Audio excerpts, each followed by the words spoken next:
Hey everyone, welcome back to my channel. So I am here with a new session of the chapter Standing Up for Yourself. So in my previous video we covered the unit 1. So here the unit 2. So let's get started. So talking about the text. So here the next part says that the ruler of a street. So the ruler here talking about another person. So हम previous video में देखा कि हम writer के author अपनी खुद की story को नैरेट करते हैं।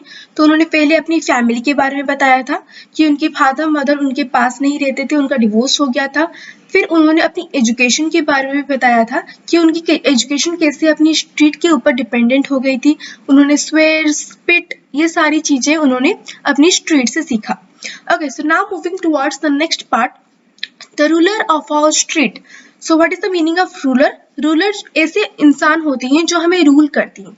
अब गवर्नमेंट हमें रूल करती है, हमारे इंडिया को रूल करती है, तो इसलिए हम इसे बोलते हैं ruling party.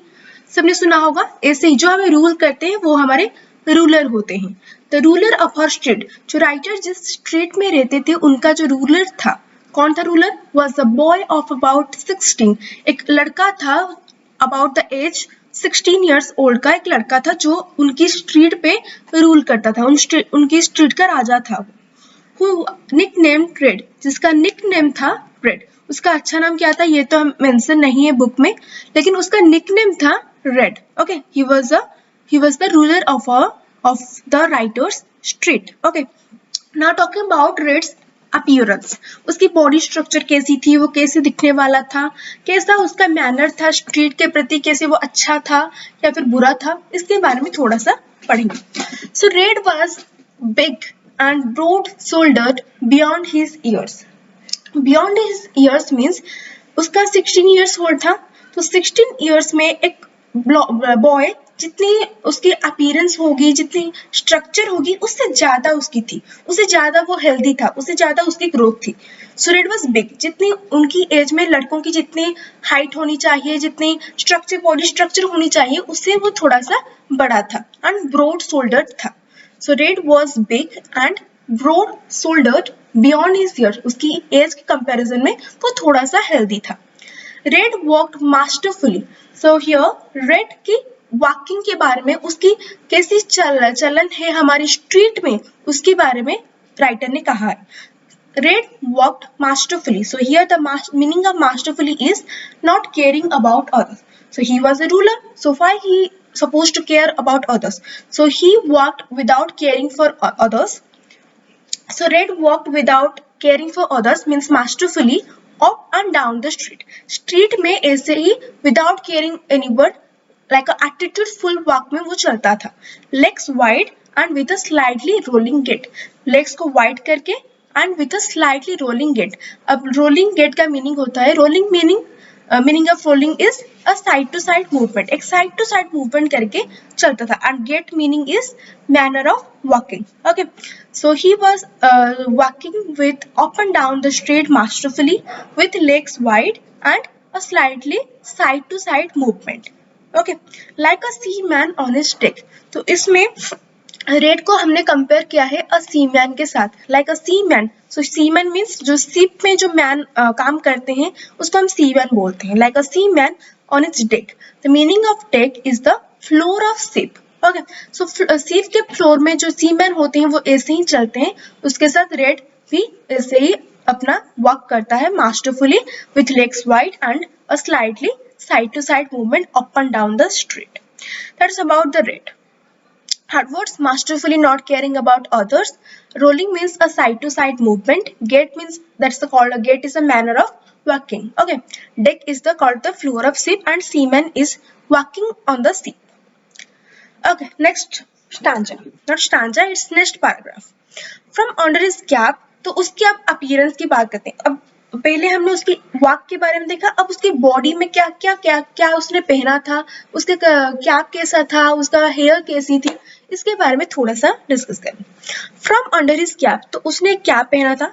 From under his cap, उसके कैप से नीचे इट्स पिक, कैप का पिक होता है ये, सो ये कैप है, उसका पिक जो फ्रंट के साइड में जो थोड़ा सा लंबा होता है वो पिक बोलते हैं. It's peak always at the back of his head. उसका जो पिक था वो ऑलवेज उसके बैक में था. ये बॉय जो आप देख रहे हैं पिक्चर में, उसका जो पिक है वो बैक साइड में है. ऐसे ही रेड पहनता था. Okay, it's peak always at the back of his head. His forelock. What is the meaning of forelock? Forelock means a lock of hair above the forehead. In this way, here the boy have a hair on the forehead, a lock of hair on the forehead. That's the similar. The red have forelock tumbled down in a fiery cascade. So his forelock means his forehead hair tumbled down. Tumbled down means falling down in a fiery cascade. So here that is compared with fairy cascade. So his hair which falling down from the peak of the calf is looking like a fairy cascade. So fairy means like a fire and cascade means the meaning of cascade is falling down. So like a fire falling down, his peaks, the hair from his peak looks like that. like अब ज्वालामुखी देख सकते हैं, उसमें ज्वाला ऐसे बाहर निकलती है, वैसे ही हमारा कैस्केड के द्वारा हमें कंपेयर किया है उसकी फोरलॉक को. And out of his pock marked face, तो उसका फेस कैसा था? पॉक मार्क था. एंड आईज थी green. Out of his pock marked face and green eyes like a cat's sparkled with scroll for everything and everyone. तो इसमें क्या है, हम जो रेड की जो स्ट्रक्चर पढ़ते हैं उसको कंपैरिजन करते हैं. अब पहले हमने सीमैन किस तरह उसके वाक को कंपेयर किया, फिर उसकी जो हेयर गिर रही थी उसको हम फेरी कैस्केड के साथ कंपेयर किया. अब उसकी जो फेस है, उसकी जो ग्रीन आईज है, उसकी जो नेचर है, उसको हम कैट के साथ कंपेयर कर रहे हैं. Like a cats. अब कैट्स क्या करती है? Sparkled with scorn. Scorn means a feeling of ignorance या फिर हेट्रेड. तो उसके मन में सबके लिए हेट्रेड था. स्पार्कल्ड मतलब ब्राइटली पता चल रहा था. Sparkled with scorn means hatred for everything and everyone. तो जैसे कैट, अब मदर कैट को देखो कि अगर उसके बेबी को ले जाके तो उसका चेहरा भी ऐसा बन जाएगा. तो वैसे ही रेड का ऐसे ही अपना जो फेस था वो स्पार्कल हो रहा था, like a scorn, like a for the hatred for everything. सभी के लिए उसके मन में एक हेट्रेड फीलिंग थी, लाइक इग्नोरेंस फीलिंग थी. एंड वो अपने अंदर एक बहुत बड़ा राजा था. Like this he field. 2 or 3 lieutenants. 2 or 3 lieutenants means lieutenants का मीनिंग होता है फॉलोअर्स, जो उसके पीछे पीछे चलते हैं, उसके लिए काम करते हैं. आप देखे होंगे फिल्म में ऐसे ही बहुत सारे जो विलन्स होती हैं उनके पीछे बहुत सारे लोग होते हैं, तो वैसे ही वो सारे ल्यूटेनेंट्स होते हैं. सो वैसे ही रेड हमारा विलन है तो उसके भी ल्यूटेनेंट्स थे. 2 or 3 lieutenants in picked caps. तो उन्होंने भी ऐसे ही पिक्ड कैप पहने हैं, like this the red. Like जो इसका जो फ्रंट है वो बैक में होगा एंड बैक जो है वो फ्रंट में होगा. Okay, like peaked caps back to front like red. जैसे रेड पहना है उसकी तरह सेम टू सेम उन्होंने भी कैप पहना है. Tripped at his heels. So tripped meaning होता है उसके कदम से कदम मिलाकर चलते थे. वो चल रहा था उसके पीछे पीछे उसके साथ साथ चल रहे थे. लाइक आप डॉग देख सकते हो, डॉग हमारे पीछे ऐसे ऐसे चलता है. हम कभी कहाँ बाहर जाएंगे तो डॉग हमारे पीछे ऐसे चलते हैं, फॉलो करते हैं हमें. वैसे ही उसके जो ल्यूटेनेंट्स थे, उसके जो फॉलोअर्स थे, they tripped at his heels. And why a question arise जो हमारे टेक्स्ट में भी है, that why these lieutenants wear the same picked cap like red, and the answer will be that he wanted to show the respect. तो वो अपने मन में जो रिस्पेक्ट है वो दिखाना चाहते थे कि हम एक ही टीम से बिलोंग करते हैं, हम उसके लिए काम करते हैं. Okay, so for that. So ये वाला तो हो गया कवर. तो ये हमारा रेड का थोड़ा सा स्ट्रक्चर यहाँ पर बना हुआ है. Okay, hard words. Peak means top point. Forelock means a lock of hair in the forehead, above the forehead. And tumbled means falling. Cascade means falling down. Sparkled means shine brightly.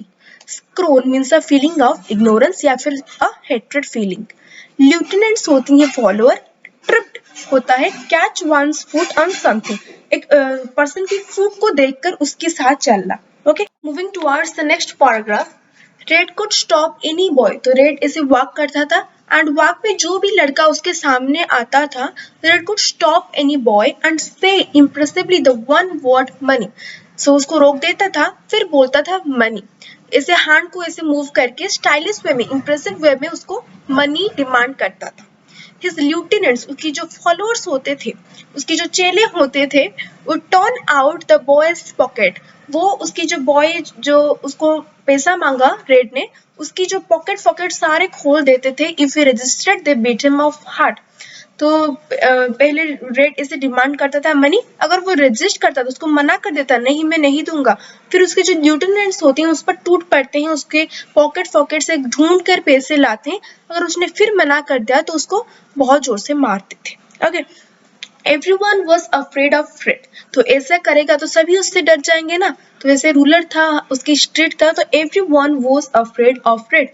So was I. So was I. I here author. तो author भी red से डरते थे। क्यों? क्योंकि वो जानते थे I knew he carried मतलब वो रखता था a heavy metal knuckle duster. नकल डस्टर एक ऐसा वाला चीज है। नकल duster is a metal for the knuckles, ऐसे नकल्स पे पहनते हैं फॉर अटैक और डिफेंस, इसे मार दोगे तो पूरा खून बाहर जाएगा, निकल जाएगा। So everyone is afraid of red, so was I. Author भी उसे डरते थे।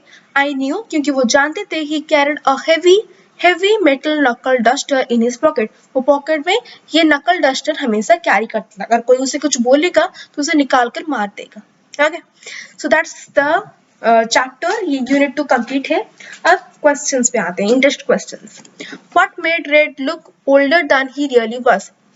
सो the first question says that what made red look, red अपनी जितनी एज के बराबर उससे ज्यादा ओल्डर लगता था, उससे ज्यादा हेल्दी लगता था। क्यों?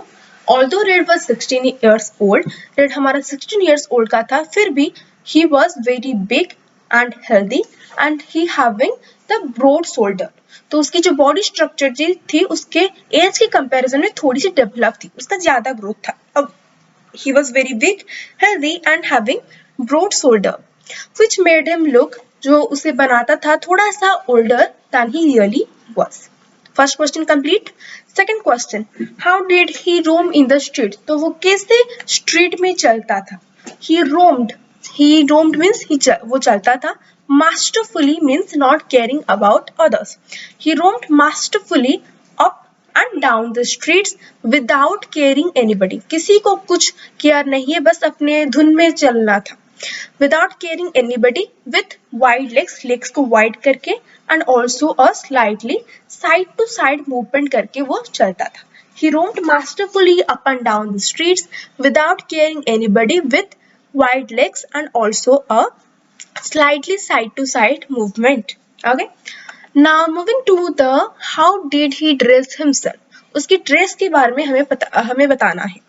सो रेड के पहले कैप के बारे में बताएंगे। Okay, red always wear a cap keeping it back to front, जो उसका जो पिक था वो पीछे के साइड में रहता था। Red always wear a cap keeping it back to front and उसकी जो फोरहेड हेयर थी in the front fell out of the cap, जो उसकी आगे की जो हेयर थी वो कैप से नीचे आ रही थी onto his forehead, उसके forehead में आ रही थी। In this way he used to dress himself.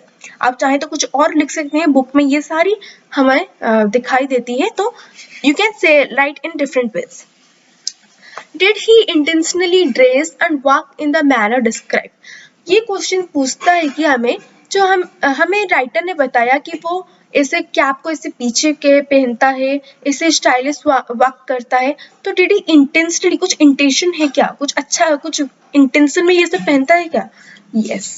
yes he intentionally dress and walk in the manner described because वो चाहता था अपनी स्टाइल से सबको अफ्रेड करना। अब जो विलेन होती है उसकी थोड़ी थोड़ी स्टाइल होती है, चेन पहनते हैं, ग्लासेस लगाते हैं, तो ऐसी उनकी स्टाइल होती है। यस, तो answer will be yes, he intentionally dress and walk in the manner describe because he trying to afraid everyone with his own style और own walk. Next question, why did his लिeutenants also wear their caps back to front? अब उसकी जो lieutenants थे वो भी क्यों ऐसे कैप पहनते थे बैक टू फ्रंट? तो मैंने इसे बताया भी था। His lieutenants also wear their caps back to front because they are working for the red. तो वो अपने रेड के लिए काम करते थे, तो वो जो भी जैसे भी पहनेगा उसके साथ पहनेंगे, वही डिफरेंट स्टाइल में थोड़ी ना पहनेंगे, सेम स्टाइल पहनेंगे because they wanted to show the respect towards the leader. उनकी जो लीडर है उसके तरफ जो रिस्पेक्ट है उसको शो करने के लिए मैचिंग ड्रेसेस पहनते थे। What pet animal comes to your mind when you read the expression tripped at his heels? तो tripped at his heels मतलब जो कदम से कदम मिलाकर जो चलते थे, पीछे पीछे चलते थे, वो कौन सा एनिमल आपके दिमाग में आता है? श्योर सबके दिमाग में वही आता है dog. The pet animal comes to our mind when we read the expression the tripped at his heels is dog because dog also follow their owners like this way. आप अगर चलते हो तो dog हमारे पीछे पीछे ऐसे ही चलता है. Okay. What was his way of forcing money out of other boys? तो उसका जो way of money demanding करना कैसा था? So Red usually used to stop anybody. वो वैसे चलते चलते समय अगर किसी को लड़की को देख लिया तो उसको स्टॉप कर देता एंड इम्प्रेसिव वे में डिमांड करता था मनी के लिए. उसकी जो ल्यूटेनेंट्स होती थी, हिज ल्यूटेनेंट्स वो टर्न आउट, वो बॉय की पॉकेट से सारे पैसे निकाल देते थे. अगर if he resisted to give money they beat him of hard, तो उसको मारते थे. Next question, how did he rule the street? वो कैसे स्ट्रीट में रूल करता था? सो रेड वाज सक्सेसफुल, वो सक्सेसफुल हो गया था फॉर क्रिएटिंग फियर. अपने लिए जो सबके मन में जो फियर को क्रिएट करने के लिए वो सक्सेसफुल हो गया था among others and nobody have the power or nobody dare to oppose him. And also his way जो ऐसे डिमांड करता था मनी के लिए एंड उसकी जो ल्यूटेनेंट्स होती थे वो बॉय के ऊपर उसकी पॉकेट्स को टर्न आउट कर देते फिर मारते थे. So his way of demanding for money was also very violent. Okay, it's very aggressive method to do. Was the narrator afraid of Red? What the sentence from the text in support of one's? तो question है कि जो narrator थे वो भी क्या डरते थे रेड से? हाँ, yes, the narrator also very much afraid of Red. So कौन सा टेक्स्ट था? So उन्होंने एक लाइन बोला था, everyone was afraid of Red, so was I. So this shows that he was also afraid of Red. Shows that everyone there in the street, including the narrator, also afraid of Red. Okay, so that's about the unit 2. Let's see you again in the unit 3. So for that, take care, bye bye, thank you. Demand करता था money के लिए, फिर उसकी जो ल्यूटेनेंट्स होती हैं वो टूट पड़ते थे उस लड़के ऊपर.